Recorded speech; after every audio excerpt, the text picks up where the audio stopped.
Hello again, it's Ellen Foley. This is Business 120. Today we're going to talk about some financial issues that are important for you to know about.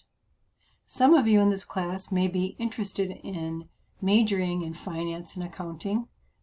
I'm not an accountant, so forgive me. This is a top-line look at accounting and other financial duties in management.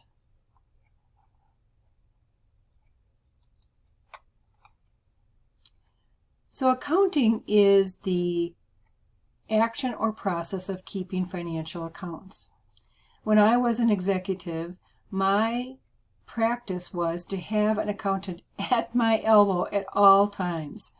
I'm not terribly good at accounting. I was never trained in it, so I needed somebody who knew what they were doing with me at almost all times. Why is it important for the people in this class to have some information about accounting?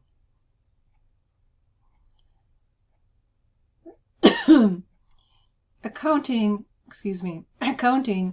can be used to answer a lot of questions about what has happened in the past and to help make decisions about the future.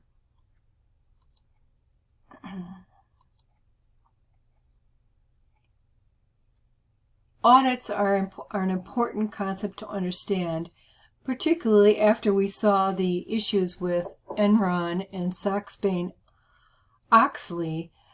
We understand that the people who understand the inner workings of the numbers of the company are very important people, and we need to keep an eye on some of them.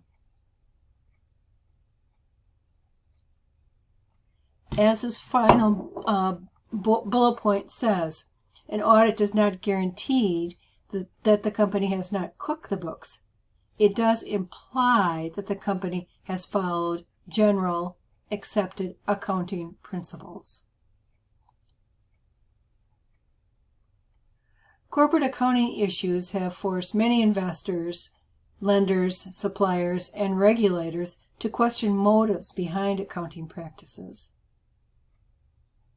Those who get hurt when reporting is inaccurate or misleading are not necessarily the accountants.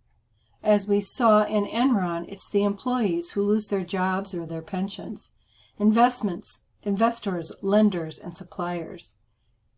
It's not usually the high-paid corporate executives, although the Enron executives were tried and some went to prison.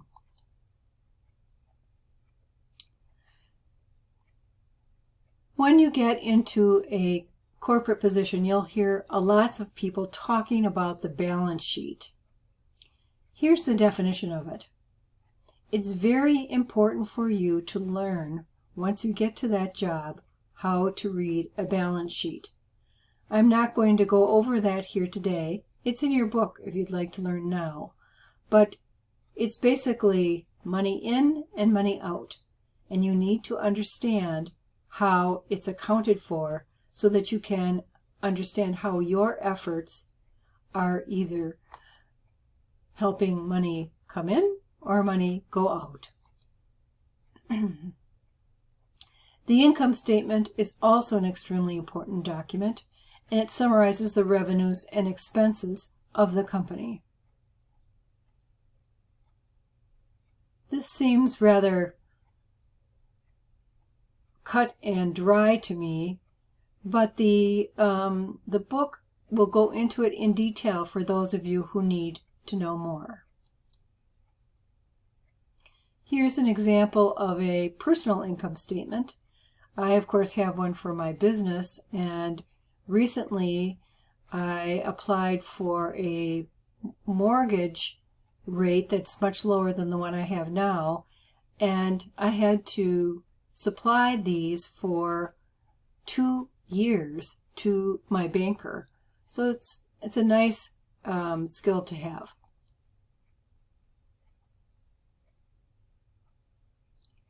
Revenues are dollar amounts earned by a firm from selling goods, providing services, or performing business activities.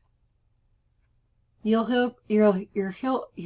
will hear people talk about gross sales. That's the total amount of all goods and services sold. Net sales is the actual dollar amounts received by a firm for the goods and services it has sold after adjustments for returns, allowances, and discounts. Other good terms to know are operating expenses. Those are all the business costs. The net income, that's when revenues exceed expenses.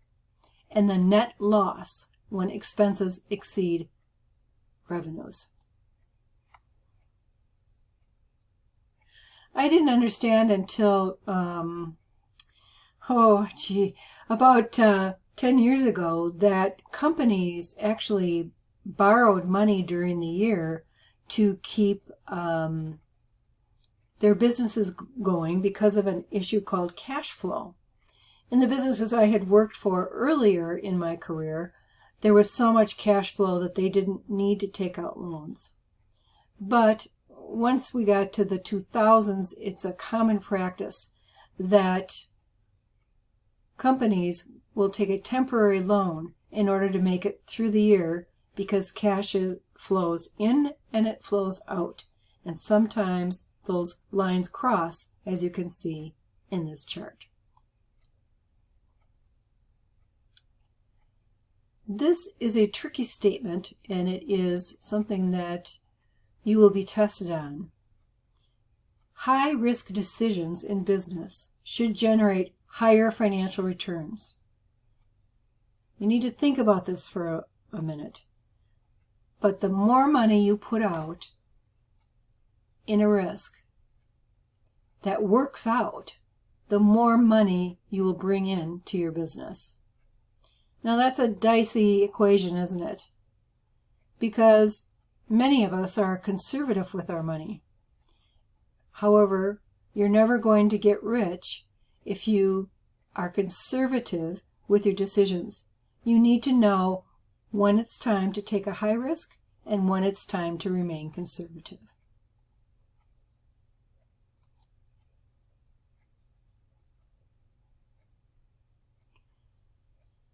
Here's an example from your book about how a company operationalizes that.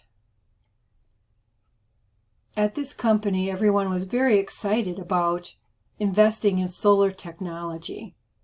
It's the future. However, the accountants and other financial managers had to do a study to figure out when exactly would the company see returns on this investment. They had to put that into a plan so before the company knew when it could start making the investment in that research. So you can see, just as we saw in the HR chapters and as we see in our own lives, balance is a very important issue for companies, and accounting and other financial expertise helps companies decide when they are in balance and when they are out of balance. When they get out of balance, they tend to run out of money. So let's hope that the companies that you work for have great accountants like I had in my career, and that you have a successful and profitable career. We're done now with a quick overlook at financial services and accounting within a company. And we'll be moving on to other chapters and to the virtual tour that I will lecture on very soon. I hope to see you soon. Thanks for listening.